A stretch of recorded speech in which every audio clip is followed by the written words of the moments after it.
नमो बुद्धाय दोस्तों। दोस्तों, कभी सोचा है जब एक इंसान पूरी दुनिया के सामने सच्चाई, प्रेम और स्वतंत्रता की बात करता है तो क्या होता है?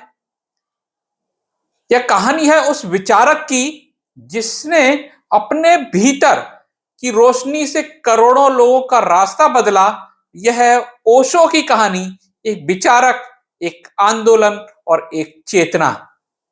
आप देख रहे हैं अवर प्राइड हमारा गौरव, जहां हम खोजते हैं इंसान और विचार के असली अर्थ और बहुजनों के असली नायक। दोस्तों, क्या आपने कभी सोचा है जीवन का सबसे बड़ा रहस्य क्या है? कौन है वो इंसान जिसने अपनी जिंदगी में सिर्फ सोच, इनर ट्रुथ और प्रेम को पकड़ने की कोशिश की और उसे पूरी दुनिया में एक आंदोलन बना दिया?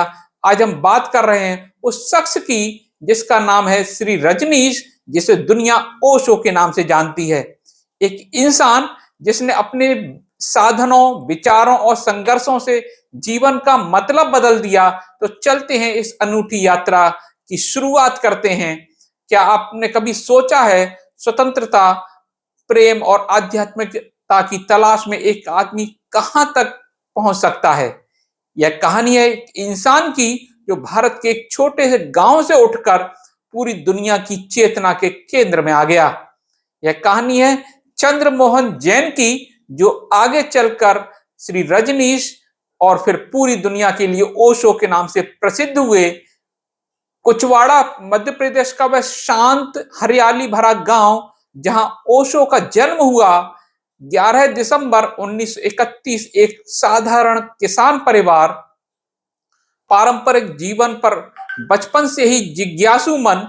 अगर कोई धर्म ग्रंथ पूछता तो सबसे बड़ा सवाल क्या है, तो ओशो उस मासूम सवाल को हजार शक्लों में हजार बार पूछते, यह जीवन है क्या?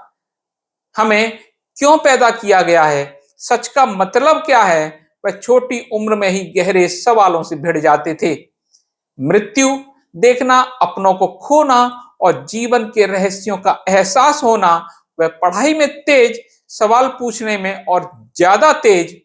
कभी कभी टीचर से लेकर गांव के साधु तक सबको अड़चन में डाल देते। दादी की कहानियां, माँ का प्यार और बरगद के पेड़ के नीचे ध्यान मग्न बैठना, इन सब ने ओशो के बाल मन में जिज्ञासा और विद्रोह का बीज बोया था, जो आगे चलकर ज्ञान का वृक्ष बन गया। युवावस्था में ओशो जबलपुर गए, जहां उन्होंने दर्शन शास्त्र में स्नातक और फिर एमए किया। उनके प्रोफेसर तक कहते थे, यह लड़का सवाल करता है तो लगता है पूरी किताब उलट पुलट देगा। पढ़ाई के दौरान ही ओशो के मन में ध्यान के बीज पड़ गए, लेकिन पारंपरिक धारणाएं उन्हें संतुष्ट नहीं कर पाई। वे अपने भीतर गहरे उतरते चले गए और मात्र 21 साल की उम्र में उन्हें जो अनुभव हुआ, ओशो बार बार कहते हैं, मेरा पहला समाधि अनुभव वही था, जैसे कोई दरवाजा खुल गया हो। अंदर से शांति, नीरवता, जिसे शब्दों में पिरोना आसान नहीं, उसी अनुभूति ने उन्हें बदल दिया। उन्होंने तय कर लिया कि जीवन को सतही तौर पर नहीं, भीतर से महसूस करना है। विकास के उसी मार्ग पर 1957 में विश्वविद्यालय में दर्शन शास्त्र पढ़ाना शुरू किया। वे जहां भी पढ़ाते, छात्र छात्राएं, प्रोफेसर, बाहर के लोग, सभा में भीड़ लगने लगती। ओशो, जो अब तक चंद्रमोहन जैन थे, अपने विचारों में इतने स्पष्ट और निर्भीक थे कि कई बार विवादों में भी आ जाते। जब उनसे पूछा जाता कि क्या ईश्वर है, तो वे कहते, अगर आपके भीतर खोज करने की जिज्ञासा है, वही ईश्वर है। बाहरी ईश्वर केवल डर है। कुछ सालों बाद ओशो ने विश्वविद्यालय की नौकरी छोड़ दी। वे देश भर में घूमने लगे। सम्मेलन, प्रवचन, डायस पर चर्चा, निजी संवाद, हर जगह उनकी बातें चर्चा का विषय बनती। वे अपने वक्तव्यों में पारंपरिक हिंदू, मुस्लिम, ईसाई, जैन, बौद्ध सब पर एक जैसी आलोचना करते। उनके अनुसार सत्य को संस्थान में नहीं, अनुभव में खोजना चाहिए। उनकी आलोचना थी, धर्म ने मनुष्य की परंपराओं, भय और संस्कार के जरिए जकड़ रखा है। वे संसार में रहकर बिना आसक्ति के जीने की बात करते। भारत के धर्मी समाज में जहां संन्यास का मतलब होता है त्याग, घर परिवार छोड़ना, किताबों का बोझ, वहीं ओशो ने कहा, सन्यासियों तुम डरपोक हो जो संसार से भाग गए। सच्चा सन्यासी वह है जो संसार को जीते हुए बिना बंधन के जीवन को उत्सव के साथ साक्षी भाव से देख सके। यहीं से शुरू हुआ ओशो का नव संन्यास आंदोलन। लोगों को वे जोड़ने लगे। 1970 के शुरुआती सालों में उन्होंने डायनामिक मेडिटेशन नामक ध्यान की नई पद्धति शुरू की। यह ध्यान न तो एकदम शांति सन्नाटा था, न ही केवल बैठना। यह श्वास, शारीरिक गति, नृत्य, उन्मुक्तता और समर्पण का संगम था। ओशो के केंद्र पर हजारों लोग आने लगे। भारत ही नहीं, विदेशों से भी युवा, प्रौढ़, यहां तक कि सन्यासिनी जीवन जी रहे विदेशी भी। 1974 में पुणे में ओशो ने एक बड़ा आश्रम स्थापित किया। वह साधारण आश्रम नहीं बल्कि ओशो के जीवन दर्शन और व्यवहार का प्रयोगशाला थी, जहां नए प्रयोग, ध्यान, संगीत, ऊर्जा ट्रांसमिशन और अंतरराष्ट्रीय डायलॉग्स चलते रहते। हर दिन सैकड़ों हजारों लोग आश्रम में योग, ध्यान, नृत्य और संगीत में डूब जाते। वहां सेक्स, रिलेशनशिप और इच्छाओं के बारे में खुले विचार मिले, जिनका भारतीय समाज में विरोध भी हुआ और पश्चिम में तेजी से समर्थन भी मिला। ओशो का कहना था, जीवन का दमन मत करो, इच्छाओं का सम्मान करो। सेक्स कोई पाप नहीं, कुदरती ऊर्जा है अगर उसे समझदारी से जिया जाए। उन्होंने विवाह, परिवार और समाज की रूढ़ियों पर खुलकर प्रहार किया। अगर प्रेम सच्चा है तो उसे शादी के कागज की जरूरत नहीं। संबंधों में, रिश्तों में बंधन तभी होता है जब वह दबाव और डर से पनपता है। उनका उद्देश्य था एक ऐसा मानव तैयार करना जो भीतर से स्वतंत्र, प्रेम में प्रकट और ध्यान में दृढ़ हो। ओशो के विचारों का आकर्षण सिर्फ भारत नहीं, दुनिया भर के युवाओं को लुभाने लगा। अपनी सोच का काम समाज, सेक्स और आध्यात्म के बंधनों से बाहर निकलने के लिए विद्यार्थियों, कलाकारों, वैज्ञानिकों, चिकित्सकों, प्रशासनिक अफसरों, हर क्षेत्र के लोग पुणे पहुंचने लगे। कुछ अनुयायी भारत में रहे, कुछ विदेशी केंद्र में स्थापित करने लगे। 1981 में जब ओशो की आयु 50 वर्ष की थी, वे स्वास्थ्य कारणों से अमेरिका प्रस्थान कर गए, पर वहां भी उनकी कहानी सामान्य नहीं रही। ओरेगोन राज्य में 60,000 एकड़ जमीन पर एक आधुनिक स्वायत्त नगर रजनीशपुरम की नींव पड़ी, जहां हजारों अनुयायी Bharat, America, Europe, Africa, Australia, दुनिया के हर कोने से जुटते हैं। रजनीशपुरम में सब कुछ अलग था। मॉडर्न फैसिलिटी, अनुशासन, विलासिता, डेयरी फार्म, अपने खुद के पुलिस और fire brigade, mini airport, music band और जैसे एक पूरा देश, जहां हजारों लाल और केसरिया वस्त्रों में अनुयायी ध्यान, साधना, सेवा और उत्सव में डूबे रहते। यहाँ ओशो को देखने के लिए उनके काफिले के सामने अनुयायी रोज कतार लगाते। उनके रोल्स रॉयस कारों का जिक्र तो पूरी दुनिया में फैला ही, पर इसी राजनीतिक, सामाजिक और आर्थिक संगठन में विरोध, विवाद और संघर्ष भी जन्म लेता है। स्थानीय अमेरिकी नागरिक, अफसरशाही और सरकार, सबको यह नई व्यवस्था खटकती है। जमीन और नागरिकता के अधिकार, धार्मिक या सामाजिक पहचान, अप्रत्याशित पूजा और नेटवर्क पर स्थानीय लोग, प्रशासन दोनों आशंकित हो गए। यहां तक कि रजनीशपुरम पर खेती संबंधित नियमों का उल्लंघन, शहरीकरण का आरोप और स्थानीय प्रशासन से टकराव हुआ तो एक जटिल संघर्ष शुरू हुआ। ओशो का रुझान युद्ध और टकराव से दूर रहने का था। व्यवस्था का संचालन और कुछ खास सचिवों पर था, जिनमें सबसे चर्चित नाम रही मां आनंदशीला। पर राजनीतिक स्थिति तेजी से नई दिशा लेती है।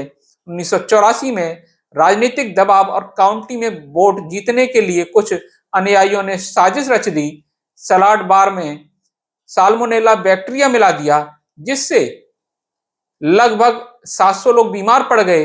यह घटना आधुनिक अमेरिका के इतिहास में पहली बायो टेरर अटैक मानी गई। सरकार का जब शिकंजा कसता गया, साजिश रचने वाली शीला और उनके साथी गिरफ्तार हुए, कुछ भाग निकले, कुछ जेल भेजे। अब ओशो भी इस राजनीतिक तूफान में फंस गए। अमेरिका सरकार ने उन पर वीजा और इमिग्रेशन फ्रॉड जैसे आरोप लगाए। ओशो ने अपना पक्ष रखा, मुझे झूठे आरोपों में फंसाया जा रहा है। अंत में उन्होंने अमेरिका छोड़कर भारत जाने पर सहमति दे दी। वे जैसे ही भारत पहुंचे, उनका स्वागत अनुयायियों ने किया, लेकिन छोड़े अमेरिका के पन्ने विवाद, उत्सुकता और रहस्य के भरे रह गए। कई देशों ने उन्हें वीजा देने से इनकार कर दिया, लेकिन पुणे लौटकर ओशो ने फिर से ध्यान शिविर सत्संग का नया दौर शुरू किया। 1989 में ओशो ने अपने लिए नया नाम चुना, ओशो, जो बौद्ध परंपरा से लिया गया शब्द है, जिसका आशय है जो जल की तरह बहता है या महासागर की तरंगों में खो जाता है। ओशो का कहना था, मेरा कोई धर्म नहीं, मैं सत्य का अन्वेषक हूं। उनकी मृत्यु 19 जनवरी 1990 को पुणे में हृदयघात से हुई। उनकी देह अब पुणे आश्रम में समाधिस्थ है। उनकी समाधि पर लिखा है, ओशो, जिन्होंने कभी जन्म नहीं लिया, कभी मरे नहीं, वे केवल इस धरती पर 11 दिसंबर 1931 से 19 जनवरी 1990 तक भ्रमण हेतु आए। पर क्या मौत से कोई युग खत्म हो जाता है? ओशो की शिक्षाएं आज भी जिंदा हैं। पुणे आश्रम अब ओशो इंटरनेशनल मेडिटेशन रिजॉर्ट है, जहां देश विदेश से हर साल लाखों लोग ध्यान चिकित्सा, जीवन कला और इंटरनेशनल मूवमेंट का हिस्सा बनने आते हैं। 80 से ज्यादा देशों में ओशो के ध्यान केंद्र स्थापित हैं, जहां पर उनकी किताबों, प्रवचनों और ध्यान विधियों से लोग अपने जीवन में नया रंग भरते हैं। ओशो के विचार हमेशा विवादास्पद रहे। उनके आलोचक उन्हें सांस्कृतिक विद्रोही मानते हैं और अनुयायी उन्हें आधुनिक युग के बुद्ध। विवाद, विलासिता, शक्ति और विवादास्पद विचारों के उन्हें हमेशा सुर्खियों में रखते हैं, क्योंकि उन्होंने कहा था, जिस समाज में ईमानदारी होती है वहां विवाद भी होंगे। नेटफ्लिक्स की चर्चित डॉक्यूमेंट्री वाइल्ड वाइल्ड कंट्री ने एक बार फिर ओशो की कहानी को विश्व स्तर पर सामने ला दिया, जहां रजनीशपुरम का राइज और फॉल, भारत अमेरिका की राजनीति, व्यक्तिगत स्वतंत्रता और आध्यात्मिकता के परस्पर द्वंद्व को दिखाया गया है। ओशो के विचारों ने कैपिटलिज्म, सोशलिज्म, धर्म, सेक्स, रिसर्च, साइकोलॉजी, हर क्षेत्र में नया सोचने का नजरिया दिया। उनका दर्शन है ज्ञान, आनंद और प्रेम। वे कहते थे, जो तुम्हें डराए उससे सवाल करो, जो तुम्हारे भीतर आनंद लाए उस तरफ चलो। आज भी ओशो के अनुयायी उनकी ध्यान विधियों और रिश्तों के नजरिए, ओपन माइंड और खोजती जिज्ञासा के कारण उनसे जुड़े हैं। उनका सबसे बड़ा संदेश है, कोई भी डर, संस्कार, परंपरा तुम्हारी आत्मा से बड़ी नहीं है। शायद इसीलिए ओशो की कहानी एक साधारण इंसान से असाधारण विचारक तक की यात्रा है, जिसकी प्रेरणा, शिक्षाएं और विवाद आज भी करोड़ों लोगों को सोचने, पूछने और अपनी तरह जीवन जीने की स्वतंत्रता देते हैं। यह कहानी थी ओशो की, एक इंसान, एक विचार, एक लहर जो अब भी दुनिया को हिलोर रही है और आगे भी हिलोरती रहेगी। यह थी उस शख्स की कहानी जिसने अपने जीवन के तूफानों में भी अपने विश्वास को नहीं छोड़ा। उन्होंने सिर्फ जीवन संघर्ष नहीं किया, बल्कि हिम्मत, प्रेम और खोज का पोर्ट्रेट था। और आज सारी दुनिया उनके विचारों से प्रेरित होकर अपने अंदर की शक्ति को पहचानने का प्रयास कर रही है। तो क्या आप भी अपने जीवन में अब वह बदलाव ला सकते हैं जिसकी आपने कभी उम्मीद की है? यह रास्ता तो वही है, खुद को जानो, अपने अंदर की दिव्यता को खोजो। ओशो चले गए, लेकिन उनका प्रश्न अब भी जीवित है, क्या तुमने खुद को जाना? अगर इस कहानी ने तुम्हें सोचने पर मजबूर किया है तो वीडियो को शेयर, सब्सक्राइब और लाइक करें, हाइप भी करें। और ऐसे ही प्रेरक विचारों के लिए चैनल अवर प्राइड हमारा गौरव से जुड़े रहिए और अन्य लोगों को भी जोड़ने का प्रयास कीजिए। मिलता हूं इसी प्रकार के अन्य ज्ञानपरक वीडियो के साथ। तब तक के लिए नमो बुद्धाय।